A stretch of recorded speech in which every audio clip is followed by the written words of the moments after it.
মাথার ফিতে কিনেছে, কোথায় লাগাবে এটা?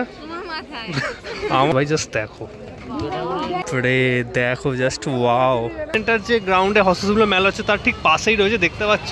দেখো বাঁশ কেটে কিভাবে কাপটা রেডি করেছে। এটা হচ্ছে তোমার 70 রুপিস দাম বলছে।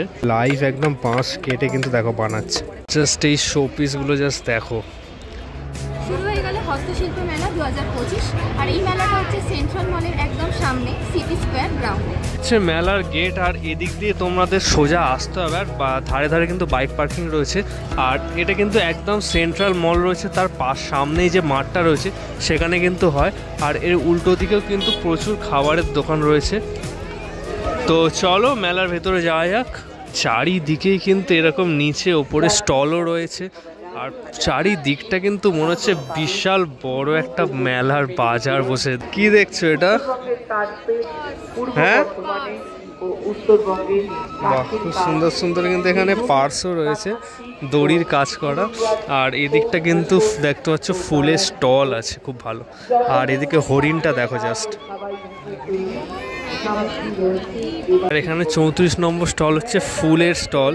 তো চলো দেখি ভেতরে কি আছে। বাপরে দেখো জাস্ট ওয়াও, মানে প্লাস্টিকের ফুল কিন্তু বাট মানে জাস্ট লাগছে দেখো। আর আমি তো এই বাঁশের তৈরি রিল্যাক্সেবল চেয়ারটা এবার বসে দিলাম, ভাবলাম তো এটা ভেঙেই যাবে, বাট না, এটা কিন্তু খুব ভালোভাবে কিন্তু রেডি করা হয়েছে। আর এখানে প্রত্যেকটা স্টলই কিন্তু বেশ স্পেশিয়াস রয়েছে। আর এইদিকে তোমার 24 নম্বর স্টল যেটা রয়েছে, এখানে কিন্তু মুখোশের পুরো স্টল রয়েছে, দেখতে পাচ্ছ। পুরুলিয়ার যে মুখোশ গ্রাম থেকে আমরা যে জিনিসগুলো দেখতে পাই, জাস্ট দেখো।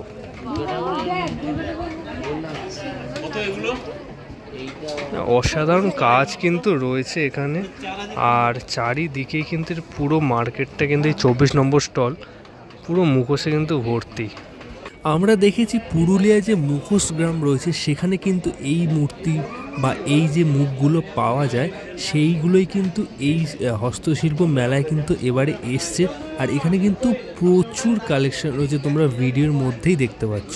এই বড় ছৌ নাচের মুখটা জাস্ট দেখো কতটা বড়। দিকে দেখো কত সুন্দর সুন্দর কিন্তু মাটির পুতুল রয়েছে অজস্র।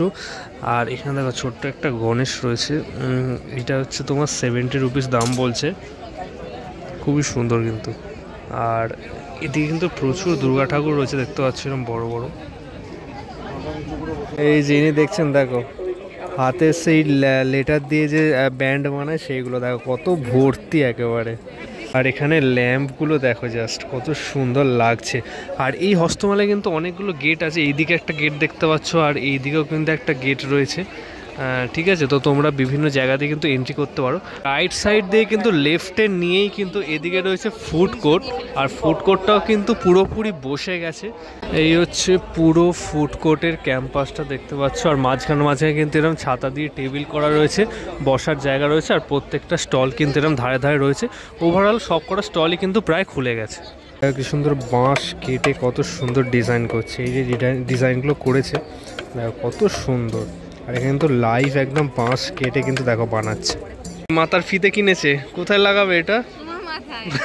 আমার মাথায় মানাবে না। কটা কালার আছে? 5টা। সরস্বতী পুজো প্রিপারেশন চলছে দেখো এখন থেকেই। এইদিকে একটা স্টেজ রয়েছে দেখতে পাচ্ছ, আর স্টেজের এইদিকে যে গেটটা রয়েছে এই গেট দিয়ে কিন্তু ওখানে আর একটা পার্ট আছে যেখানে কিন্তু তোমরা দেখতে পাবে ফার্নিচারের পার্ট। এইদিকে কিন্তু প্রচুর মানে হস্তশিল্প মেলার বিভিন্ন রকম ছোটোখাটো জিনিস রয়েছে। আর একদম এই গেট দিয়ে গেলে কিন্তু বড় বড় যেসব ফার্নিচারগুলো রয়েছে সেগুলো কিন্তু তোমরা ওই অপোজিট সাইডে কিন্তু দেখতে পাবে। ওই যে দেখা যাচ্ছে আর একটা গেট করা রয়েছে, ঠিক ওই গেটে কিন্তু রয়েছে। তো চলো দেখা যাক। এখানে কিন্তু বিশাল বড় মাঠটা কিন্তু রয়েছে, আর পুরো মাঠ জুড়েই কিন্তু প্রচুর বড় বড় ফার্নিচার থেকে শুরু করে ইভেন মূর্তিও রয়েছে। জাস্ট এই শো পিসগুলো জাস্ট দেখো কতটা সুন্দর আর কতটা চকচক করছে, মানে দারুণ লাগছে কিন্তু এগুলো। এইরকম ধরনের কিন্তু প্রচুর ইউনিক ইউনিক জিনিস কিন্তু এই হস্তশিল্প মেলায় কিন্তু এবারে এসছে। আর পুরো মাঠটা জুড়ে জাস্ট দেখো বেতের বিভিন্ন ফার্নিচার পুরো একদম লোড করা রয়েছে। দেখো একটা কাঠের সুন্দর মা দুর্গার কত সুন্দর কাজ করা রয়েছে দেখো। এটা মনে হচ্ছে না একটা গাছের গুঁড়ি কেটে পুরো করা হয়েছে দেখো। তো বেতের কিন্তু প্রচুর এখানে সোফা সেট রয়েছে, দেখতে পাচ্ছি এখানে একটা সুন্দর কিন্তু সোফা সেট রয়েছে। এই যে পুরো মাঠ জুড়ে ঘুরতে ঘুরতে এই যে ইনি বসে পড়েছেন একটা বেতের চেয়ারে, দেখো আর এখান থেকে উঠছেই না। আচ্ছা, এই হস্তশিল্প মেলাটা কিন্তু শুরু হয়ে গেছে 18ই জানুয়ারি থেকে এবং চলবে 2রা ফেব্রুয়ারি। 2রা ফেব্রুয়ারি না, 9 ফেব্রুয়ারি, সরি 9 ফেব্রুয়ারি অবধি কিন্তু এই হস্তশিল্প মেলাটা চলবে। তো তোমরাও কিন্তু চলে আসতে পারো, তার মধ্যে প্রচুর সময় আছে। আর এই মেলার টাইমিংটা তোমাদের বলে রাখি, এটা কিন্তু দুপুর 1টা থেকে রাত 8:30 অবধি কিন্তু টাইমিং রয়েছে, তবে 8:30টার বেশি হয়ে যাবে, তো অসুবিধা নেই। 9টা 9:30 অবধি মোটামুটি খোলা থাকছে। এই মার্কেটটার কিন্তু এখানে পাশেই কিন্তু এরকম গাড়ি দিয়ে সারি সারি কিন্তু প্রচুর খাবারের দোকান রয়েছে এবং বসারও জায়গা রয়েছে। এই দিকে কিন্তু রাইট সাইডে মেলা হয়েছে, আর এর সাথে সাথেই যেটা আমরা দেখেছিলাম নিউ টাউনে হয়েছিল ওয়াক স্ট্রিট, খুব ব্রিজের তলায় কিন্তু সুন্দর রং করে যে এটা করেছিল, সেটা কিন্তু একদম এই সিটি সেন্টার যে গ্রাউন্ডে হস্তশিল্প মেলা হচ্ছে তার ঠিক পাশেই রয়েছে। দেখতে পাচ্ছ পুরো চারিদিকটা কিন্তু আলোয় রাত্রেবেলা সাজিয়েছে। এটা কিন্তু এরকম আলো জলে ব্রিজের তলায়, আর পুরো এরকম কিন্তু পেন্টিং করে খুব সুন্দর লাগছে কিন্তু এই জায়গাটা। বেসিক্যালি এটা কিন্তু খুব একটা আড্ডা দেওয়ার জায়গা, বসার জায়গা। তোমরা এখানে বন্ধুবান্ধব নিয়ে এসে আড্ডা মারতে পারো। হ্যাঁ, এরকম কিন্তু লম্বা কিন্তু চলে গেছে একদম ওই মাথা অবধি। আর ওই সাইডে কিন্তু হচ্ছে তোমাদের হস্তশিল্প মেলাটা, যেটা সিটি সেন্টার গ্রাউন্ডে। আর ইনি চলে এসেছেন এইখানে এখন ফটোশ্যুট করতে, প্লাস স্লিপও চাপবে মনে হচ্ছে। হ্যাঁ, ওটা তোমারই জন্য তৈরি হয়েছে, তোমারই জন্য তৈরি। আর এইদিকে দেখতে পাচ্ছি এখানে কিন্তু ছোটো স্টেজ করা রয়েছে, যা যদি প্রোগ্রাম করে। আর এরকম কিন্তু সিমিলারলি সিঙ্গেল করে কিন্তু দেখতে পাচ্ছ বসার জায়গাও রয়েছে কিন্তু, কালারফুল লাগছে খুব। হ্যাঁ, প্রচুর ডিস্টেন্স রয়েছে, মনে হচ্ছে না সেই আমরা করোনায় যেমন ডিস্টেন্স ছিল ওরকম লাগছে।